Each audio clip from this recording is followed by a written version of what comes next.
एक बेरी नन तो तू कान कह गढ़ाई लिहू दूसरे मना थुनियो सिकड़ बनवाई लिहू।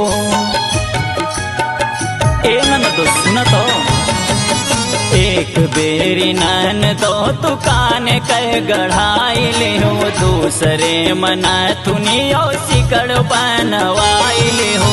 तीसरे मांगी रहू हमसे कांगना तीसरे मांगी रहू हमसे कांगना के अब हो बना ललनवा नन दो तोहरे कारना के अब हो बना ललनवा नन दो तोहरे कारना।